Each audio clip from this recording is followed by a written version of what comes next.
तर कसे काय म्हणते राम राम अरे आत्मा. तर आम्ही चाललो आहोत आता शिरगावच्या जत्रेला. तर सगळेजण असे चालत आहेत आमच्या गाडीकडे. आणि हा माझ्या गळ्यात चार्जर आहे कारण लाईट नव्हती काल रात्रीपासून आणि आम्ही आता निघालो तिथे. तर हे असे सगळे धोंड चालले आहेत आता.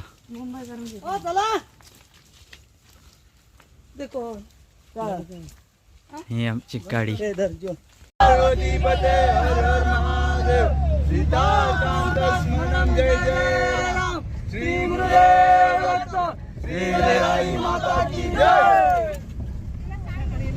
अशा प्रकारे आम्ही फायनली निघालो शिरगावला. हा एक धोंड.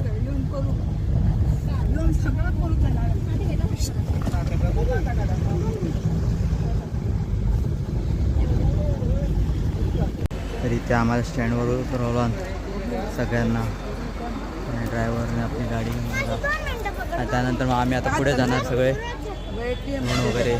ते आमचे दोन सगळे आहेत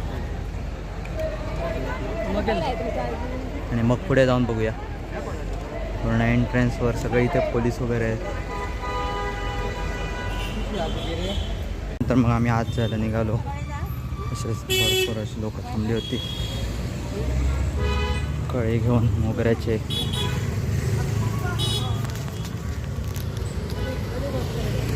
पूर्ण आतमध्ये जायचं आहे आता.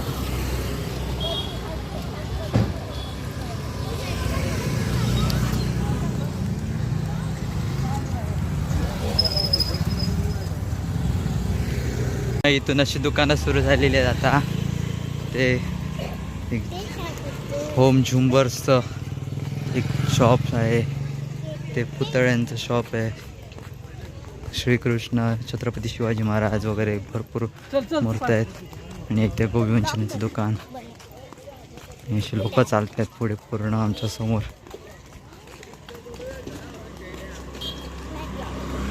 पूर्ण या बाजूला पार्किंग दिली आहे त्यांच्यानी शिरगाववाल्या लोकांनी. आणि ते पार्किंग पूर्ण पॅक आहे आणि याच्या पुढे काही गाडी घेऊन जायला चान्सच नाही आहे.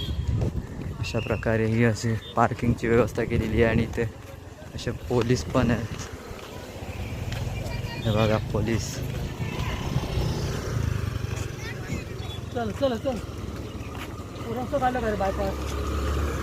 आणि फायनली आम्ही पोचलो एंट्रन्सकडे. ते वर एंट्रन्स दिसतोय आणि पूर्ण असा लांब नाही पर्यंत आलेलो होतो मी.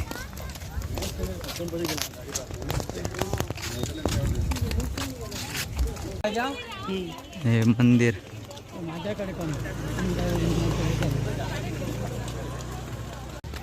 पूर्ण अशी बघू शकतात गर्दी केवढी आहे. आणि याचा अंदाज तुम्ही बघू शकतात पुढे केवढी गर्दी असणार आहे. स्टार्टिंगलाच जर एवढी गर्दी आहे तर आतमध्ये किती गर्दी असू शकते.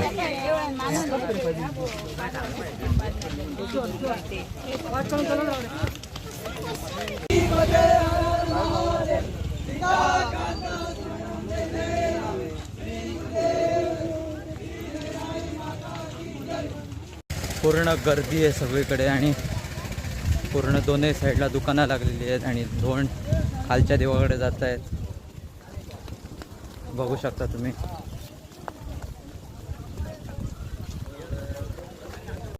पहिले आम्ही बसण्यासाठी जागा होतो जिथे आम्ही दरवर्षी जातो. तिथे बघितली ते ऐराई देवी येते बसायला रात्री 12 वाजता. आणि ते आमची लोक गेली होती बसायला तिथेच बघू. आणि आम्ही ते दरवर्षी इथेच बसतो यांच्या घराच्या इथे. आता इथे चटेवर घालून बसणार आहोत. सगळं सामान ठेवून आम्ही आता निघालो तळीकडे आंघोळीला. बघितला. आता फायनली आम्ही तळीकडे पोचलो आहोत.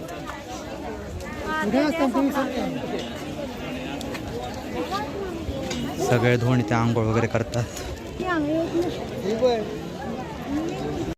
आणि अशा प्रकारे धोंड आंघोळ करते. आंघोळ वगैरे करून झाली आहे. आंघोळ करून मी बॅग ठेवायला वर चाललो आहे पटकन.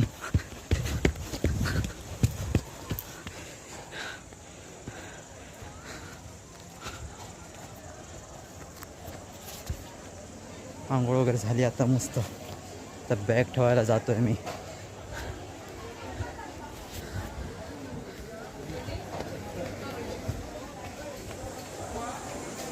सगळीकडे गर्दीच गर्दी.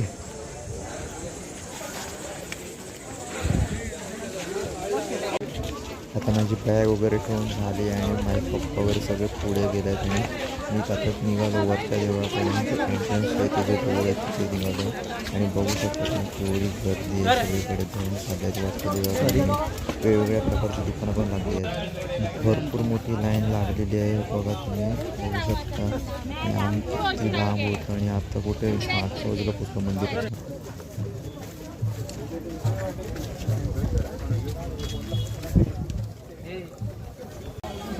आता कुठे आम्ही मंदिराच्या मागच्या बाजूला पोहोचलेलो आहोत आणि मंदिराच्या आतमध्ये काय आम्हाला व्हिडिओ शूट करता येणार नाही. नंतर मग पुढे बघू. आणि नंतर आम्ही बाहेर आलो असे दर्शन वगैरे घेऊन झालं. आता आम्ही निघालो खालच्या देवळाकडे आणि भरपूर अशी गर्दी आहे. लाईनात मोठी आहे. तुम्हाला दाखवतो केवढी मोठी लाईन आहे ती. खूप मोठी लाईन आहे सगळीकडे अशी गर्दीच गर्दी आहे. आणि आता आम्ही चाललो खालच्या देवळाकडे आणि इथे पण भरपूर गर्दी आहे रस्त्यावर आणि अशी वेगवेगळी दुकानं वगैरे लागली आहेत खाज्याची वगैरे. आणि इथे कपड्याचं एक दुकान आहे आणि इथे साईडला त्याच्या खूप. आणि आता आम्ही पोचलो ओंकारेश्वरच्या इथे. हे ओंकारेश्वरचा वड आणि त्याच्यात समोर आहे ओंकारेश्वराचं मंदिर आणि हे आपलं ओंकार. इथे लोक भरपूर प्रदर्शनं घालत आहेत. धोण सगळे धोण आणि इथे दुकानं वगैरे पण लागलेली आहेत. आणि आम्ही चाललो आहोत खालच्या देवळाकडे आणि मग प्रदक्षिणा घालणार. आणि इथे असे कळे घेऊन लोक आहेत उभी आणि काही लोक कळे वगैरे घेत आहेत. बघू शकता गर्दी किती आहे मागे माझ्या आणि समोर आम्ही चालतो.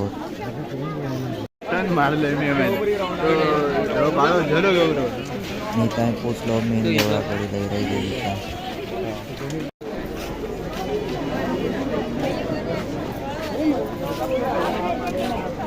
प्रकारे भरपूर असे कळे घेऊन ते मोगरीचे लोक चाललो आहोत सरळ देवळाच्या इथे. आणि देऊळ वरती असं चंद्र पण भारी होता. पूर्ण परिसरात गर्दी आणि असा इथून एंट्रन्स ठेवला. गेल्या वर्षी वेगळा ठेवला आणि ते लईराई मातेची जय म्हणून लाईटिंगवर लावलेली आहे मस्त असं. आणि ते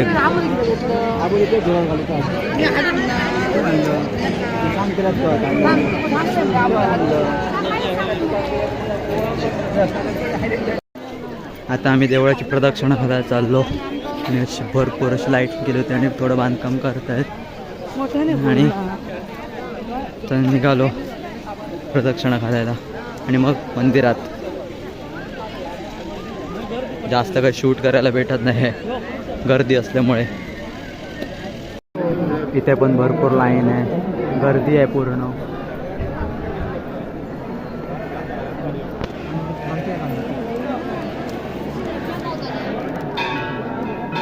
बघू शकता तुम्ही.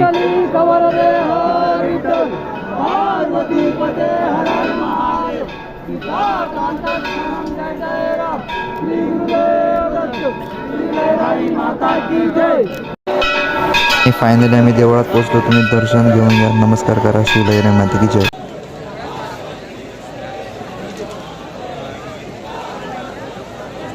आणि श्री लईराई देवीचं नामस्मरण करत सगळे जण असे आगीतनं जात आहेत आणि असे आगीत लाकडं साईडला झाले ते ओंकारेश्वरचे तसे पुन्हा ढकलत आहेत चौगुले. आणि हे बघण्यासाठी भरपूर लोक येतात. आगीतनं धुवून जातात त्याच्यासाठी भरपूर गर्दी असते सगळीकडे. पूर्ण गर्दी असल्यामुळे काय व्हिडिओ शूट करता झाला नाही जास्त. तर जेवढं शूट करता येईल तेवढं मी तर पोस्ट करेनच. तरी पण थोडं समजून घ्या, पहिलाच ब्लॉग आहे माझा. Thanks for watching. धन्यवाद मंडळी.